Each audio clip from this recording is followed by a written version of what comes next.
अस्सलाम वालेकुम dear student. अच्छा ठीक है, आज हम आपके साथ जो है ना, हाँ, ब्लड रिलेशनशिप वाले क्वेश्चंस कुछ करेंगे। ठीक है।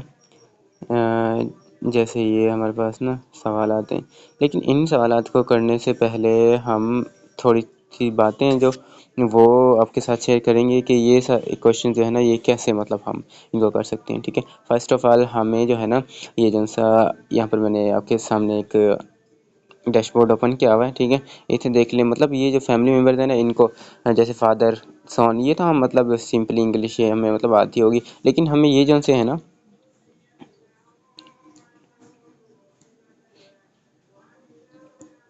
ये वाले ये तकरीबन हमें नहीं पता होंगे ना, कि भाई सास को क्या कहते हैं, साले को क्या कहते हैं, दामाद को, ये चीज़ें हमें याद करनी है। ठीक है ना। इन चीज़ों को लाजमी याद कर लीजिएगा, इसके बाद ही हम मतलब अपने ना सवालात को ईजी कर सकते हैं। और एक और बात भी थी, वो भी बात ये थी कि हमें इन्हें ब्लड रिलेशनशिप वाले जैसे सवालात होते हैं, इनको समझने के लिए तीन चीज़ों का हमने ख्याल रखना है। ठीक है। फर्स्ट ऑफ ऑल हमारे इसमें तीन जनरेशन्स आती हैं। ठीक है ना।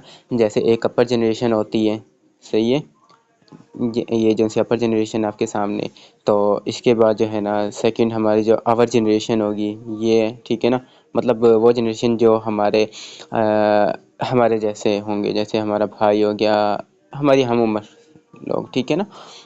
बाकी जो इससे नीचे जो लोअर जनरेशन होगी, उनमें जो है ना वो आ जाएंगे, जैसे हमारे बच्चे हो गए। ठीक है। हमारे बेटा बेटी, भतीजे भांजे वगैरह, ये तीन जनरेशन होती हैं। इसमें मतलब हमने ख़ास ख्याल रखना होता है।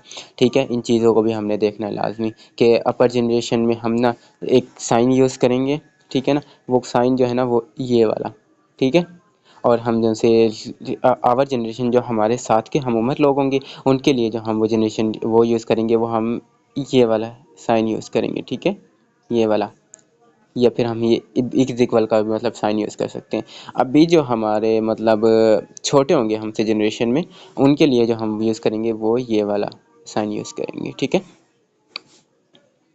तकरीबन आपको इस डायग्राम में वो सब कुछ नज़र आ रहा होगा। ठीक है ना। ये जो डायग्राम मैंने आपके लिए बनाई हुई है, इसके अंदर आप कंसेप्चुअली समझ सकते हैं कि इसमें मतलब मैंने किस तरह मतलब एक डायग्राम बनाई है। ठीक है। इसी तरह की डायग्राम बनाकर हम प्रैक्टिस करेंगे, तो हम अपने कंप्यूटर जो टेस्ट होगा ना हमारे पास सामने, तो उसको हम अच्छे तरीके से, हमारे पास कोई भी सवाल आता है ना, जैसे मैं आपको दिखा देता हूँ। ये हमारे पास सवाल है इस तरह का। ठीक है।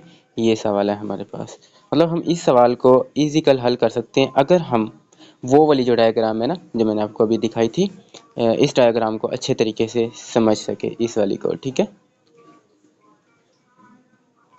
अभी इस डायग्राम को जब हम समझ लेंगे, अच्छा एक और बात, मेल्स के लिए ना हम प्लस का निशान लगाएंगे। ठीक है ना, प्लस का निशान लगाएंगे, और फीमेल्स के लिए हम माइनस का निशान लगाएंगे साथ। ठीक है। ये समझने के लिए सिर्फ और सिर्फ हम निशान वगैरह लगाएंगे, अदरवाइज़ ताकि हम ना जब हमारा टेस्ट हो कंप्यूटर पे, तो हम अच्छे तरीके से कॉन्सेप्चुअली हमें याद हो, और हमें पहले पहले प्रैक्टिस होगी ना, तो हम तकरीबन बाद में ना अच्छी परफॉर्मेंस दिखा सकेंगे। ठीक है। अभी चलते हैं हम अपने पहले सवाल पर। ए इज़ फादर ऑफ सी। अब ये कह रहा है ए जो है ना, वो फादर है सी का। ठीक है। मतलब अब हमें पता लग गया कि जो बड़ा है ना, वो है ए। ठीक है। ए जो है ना हमारे पास, वो बड़ा है। अब हम इसे ना ए को ऊपर लिख देंगे। सही। एक लाइन डालेंगे, जो साइन का कहा था ना मैंने आपको, साइन याद करने, ये साइन। ठीक है। सी, A is father of C. ठीक है। अब जो मतलब ए है ना, ये अब्बू है, इनके मेल है, इसके साथ हम प्लस का निशान भी लगा देंगे ताकि याद रहे। ठीक हो गया। अभी आगे लिखा हुआ है and D is son of B. ठीक है। डी छोटा है, ठीक है, और ये मेल है, इसलिए हम इसके साथ एक प्लस का निशान लगा देंगे। और सी जो है ना, वो तकरीबन बड़ा ही है। ठीक है। वो हम लगा देंगे, लिख देंगे ऊपर। ठीक है। मतलब डी से तो बड़ा है ना। अब जो आगे जो हमारे पास सवाल की स्टेटमेंट है, ई इज़ बिरादर ऑफ ए। सही है। अब यानी कि जो हमने कहा था कि हम उम्र होंगे, उसके साथ हम जो निशान लगाएंगे ना, वो ये वाला निशान होगा। ठीक है ना, ये वाला निशान होगा। ई है ए का बिरादर। ठीक है। ई, ये आ गया। ठीक है। इसके ऊपर हम प्लस का निशान लगा देंगे कि भाई है ना ये ए का। आगे लिखा हुआ है हमारे पास, if C is sister of D. C की ना सिस्टर है डी, मतलब इनके दरमियान जो है ना बहन भाई का रिश्ता था, और पता लग गया कि सी मतलब एक फीमेल है, माइनस का निशान लगा देंगे यहाँ पर। अब जो आगे लिखा हुआ है हमारे पास, how is B related to E, ठीक है। अब यहाँ पर हमारी समझने की बात है, मतलब ये कह रहा है जो है ना बी और ई के दरमियान क्या रिश्ता है, ठीक है। अब ए का जो है ना वो शोहर, मतलब, और अभी ये मतलब हमें पता ये करना था कि बी और ई का रिलेशन इनका दरमियान में क्या है, ठीक है ना। तो इसे हम पता करने के लिए देखेंगे, क्योंकि ए जो है ना ये मतलब मेल था, और बी फीमेल होगी, क्योंकि ये दोनों ना इनके बच्चे हैं ये दोनों, ठीक है ना। तो ये हमारे मतलब ये पता लग गया कि हमारे पास ना माइनस, मतलब बी फीमेल है। अब बी के हस्बैंड ए का भाई बी का क्या लगेगा, ठीक है। मतलब जो बी है ना बी और ई के दरमियान, मतलब भाभी, बी जो है ना वो ई की भाभी है, तो इसलिए जैसे इनका रिलेशन है ना वो सिस्टर इन लॉ का रिलेशन है, ठीक है। यहाँ पर डी इज राइट आंसर। अब हमारे पास सवाल नंबर 2 है, ठीक है। इसको देख लेते हैं हम सवाल नंबर 2 को, कि कैसे करेंगे हम। First of all Sameer is बिरादर ऑफ फैज़ान, मतलब ये दोनों भाई हैं, ठीक है ना।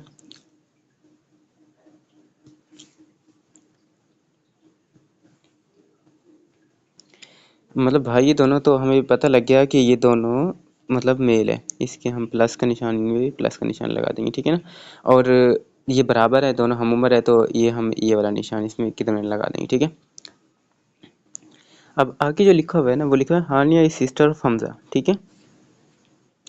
अब हमें पता था कि भाई ये हानिया और हमज़ा के दरमियान है ना, मतलब ये एक ही हम उम्र है, तो हम इनके हमने इनके दरमियान ना इज़ इक्वल टू का मतलब वो लगा दिया, साइन लगा दिया। और हानिया को हमने एच से और हमज़ा को एच और एम से मतलब ज़ाहिर कर दिया। और साथ ही हमें यही पता लग गया था कि हानिया फ़ीमेल है, ठीक है ना, क्योंकि तो नाम से ज़ाहिर है। और हमज़ा जो है ना ये मेल है, तो प्लस और माइनस का इनके ऊपर हमने जो है ना साइन लगा दिया। अब आगे स्टेटमेंट में लिखा है फैज़ान इज़ सन ऑफ हानिया, ये जो फैज़ान है ना ये बेटा है हानिया का, ठीक है। तो अब जो हमारा साइन है वो ये वाला लगेगा यहाँ पे, ठीक है। मतलब क्योंकि हानिया वालदा है और फैज़ान बेटा है, इसलिए, ठीक है। अभी तो नहीं, आगे पता क्या पूछा हुआ है, पूछा हुआ है इनका how is Sameer related to Haniya, मतलब समीर और हानिया का ताल्लुक क्या है, ठीक है ना। ये उस हमसे पूछा गया है कि इनका दोनों का आपस में क्या ताल्लुक है, सही है ना। अब देखें सीधा सा जवाब है, जो हानिया का बेटा फैज़ान है ना, ठीक है ना, और फैज़ान का भाई फिर ये समीर है, समझ लो दोनों ये भाई हो गए, और ये इनके ही बच्चे हैं, इनके हानिया के दोनों बेटे हैं, ठीक है। तो इनका जो ताल्लुक है ना वो सोन का हो गया, राइट आंसर सोन, मतलब ये दोनों बेटे ही तो है इसके। ये सिर्फ घुमाने के लिए आपको ना इतना लंबी चौड़ी स्टेटमेंट दी गई थी, बाकी वही आंसर वही निकलना था, ठीक है। और इस जो मेथड है ना ये मतलब प्लस माइनस वाला, और ये साइन जो मैंने आपको मतलब एक तरीके से बता रहा हूँ, ये एक ना इजी करने का ना मतलब मेथड है, ताकि भी आप आसानी से ना कंसेप्चुअली समझ जाओ, ठीक है। अब आते हैं अपने तीसरे सवाल पे, ठीक है। यहाँ लिखा हुआ A and B is children of C, इनके जो ए है ना, मतलब ए और बी ना सी के बच्चे हैं, ठीक है ना। ये साथ ही हमने इनके दरमियान ना साइन लगा दिया बराबर, क्योंकि ए और बी हमउम्र है तो इसलिए। बाकी आगे लिखा हुआ है सी इज़ द फादर ऑफ ए, ठीक है ना, मतलब ये समझ आ गया कि ये सी है ना ये मेल है। अब आगे लिखा हुआ है, सही है ना, C is the father of A but A is a not the daughter of C, ठीक है ना। What is the B to C, B और सी के दरमियान क्या ताल्लुक होगा, ठीक है। अब वो कह रहा है कि ये सी जो है ना फादर है बी का, ठीक है। अगर और फिर आगे पूछ रहा है कि भाई लेकिन जो है ना वो बेटी नहीं है इस सी की, मतलब वो सी की बेटी नहीं, अगर सी की बेटी नहीं होगी तो बेटा ही होगा, सीधी सा आंसर है, ठीक है ना। तो ये प्लस का निशान लगा देते हैं, इससे हमें समझ आ गया, और ये हमारे पास ऑन राइट आंसर, ठीक है। अब अगला सवाल लिखा हुआ है यहाँ पर, ठीक है ना। A a boy said I have no brother, मतलब ए बोलता है कि मेरा कोई भाई नहीं है, ठीक है ना, एक लड़का बोलता है but I am the brother of that photograph. ठीक है, मतलब मेरा कोई भाई नहीं है, लेकिन जो पिक्चर में है ना, ये मैं इसका भाई हूँ। ठीक है, हु इज़ मतलब मेरा और इस फोटोग्राफ के क्या ताल्लुक होगा? तो मतलब भाई नहीं है उसका कोई, लेकिन बहन तो हो सकती है ना। फोटोग्राफर में ये भी कह रहा है कि मेरा मतलब मैं इसका ना भाई हूँ, जो फोटोग्राफर में है, जो पिक्चर मतलब फोटोग्राफर में लगी हुई है इसका, ये मैं इसका भाई हूँ। तो सीधी सी बात है, सिस्टर वो इसके हो जाएगी, सिस्टर होगी इसकी वो। ठीक है, तो अभी के लिए इतना ही, इंशाल्लाह फिर मिलेंगे किसी और वीडियो में। बाकी जो अगर आपने हमारे साथ तैयारी करनी है, हमारी लाइव व्हाट्सएप पर क्लासेस होती हैं, तो उसके लिए नंबर आप लोगों को दिया हुआ है। ठीक है, ये नंबर है, इस पर आप कांटेक्ट कीजिएगा, इंशाल्लाह आपको ना व्हाट्सएप ग्रुप में ऐड कर लिया जाएगा, और हमारी डेली बेस पे क्लासेस होती है। तो अभी के लिए दीजिए इजाज़त, फिर इंशाल्लाह किसी और टॉपिक पर बात करेंगे। खुदा हाफिज़।